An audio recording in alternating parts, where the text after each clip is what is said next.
His name is used in a number of areas and ways in Australia. One, he has a literature award under his name. That is an annual award for Indigenous writers. And of course, South Australian University, University of SA, has used David Inaipon's name to name its Indigenous school for some years, since the 70s. And we're really pleased to do that because David, as you've mentioned, was an inventor.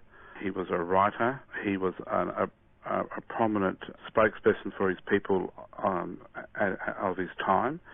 And he was a real advocate for, I suppose, reconciliation before it became a common discussion in Australia. Well, the mechanical handpiece that I mentioned for shearing, which changed the motion of the blades from circular to straight, he actually invented that, but financially didn't get the benefits. No, he didn't, and I suppose it was just the very nature of Aboriginal people, in that particular time, that they didn't benefit from full citizenship opportunities that were afforded other Australians. So David lived on an Aboriginal community that was, that was established, where Aboriginal people were removed from their, say, traditional lands and placed into these communities. And there are a number of these communities in South Australia, and you mentioned one at Point Macleay Aboriginal Mission, which is now called Rauken, an Aboriginal name for that community. And David lived there for all of his life. He also wrote a lot during his time, and published a number of books also, which he really didn't benefit from either, but we benefited from in terms of manuscripts that he had written about life. He worked with anthropologists to talk about his people, the Nunajara community. He wrote a book, Myths and Legends of Aboriginal Australians, way before, early in the 1930s. So he really was a person that was a scholar in terms of the way he examined his people and the way that he thought we should be fitting into the Australian community. Clearly made outstanding contributions in so many different areas, David Inaipan. Is that the correct pronunciation? Inaipan? Yes, Inaipan. Yes, thank you. Including experimenting with the flight of boomerangs, and later predicted the invention of the helicopter flight. He was quite an interesting person. He certainly did talk about flight by using the boomerang, and again. He wrote about those things. He drew pictures about the possibility of that flight, but again, really didn't benefit from it. Their drawings and writings that he did, and just really left for other people to do further work on. And David Inaipan was also a writer, as you've clearly indicated, and the first Aboriginal writer to publish in English, but again, like the Shears, didn't come to a good end. He was plagiarised. Well, that's right, and I think it's, the nature of the time. Aboriginal people, at the time, I don't think enjoyed the full rights of citizenship, and therefore, in terms of his writings and his influences, other people clearly had the opportunity to use them in ways which he wouldn't have understood that the people were using them, because of the very nature of where he lived, which is on a community. He really didn't live out in the mainstream community. He was very passionate around a whole range of things, such as that issue you talked about in terms of the helicopter and in terms of perpetual motion. He was pretty obsessed with that, and he spent most of his life writing about that. And so he continued that thinking over many, many years, and I suppose other people who knew of his interest in that area were able to access his work and build upon it without sometimes his knowledge. And he also wrote Aboriginal stories, published in the book Myths and Legends of the Australian Aboriginals.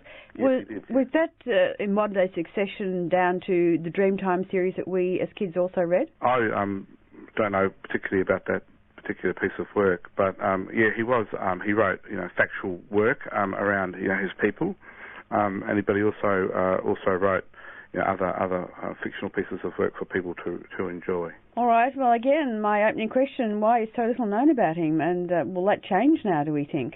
I think more and more people are getting to know him. I mean, most people are now, as I said, he's being celebrated by having a literature award named after him. He's getting, I think there's a play in Melbourne where someone is doing a play on the people on our currency notes, and David is certainly one of the people that this particular play talks about, and we think that that's a really good thing. I mean, people in our university are further getting to know a bit more about David and his work and his contribution to the state of South Australia, and we think that that's a good thing. But I suppose not many people know many things about people on the back of our currency, unfortunately. And that goes to the way that I think we're teaching Australian history, in our schools. And so David certainly needs to be someone that is taught about and shared, because he certainly was a contributor. He was the intellect, and that's why the University of SA uses his name, because he was an inventor, he was a writer, he was in a sense an academic. And we hope that the scholarly work that we do and the research that we do mirrors the effort and the quality of work that David turned his head to when he was alive and participating, as a writer and inventor, in the 1900s. Do we know what the influences were on David? I mean, what prompted him? He sounds like a really driven man. Yes, well, his father.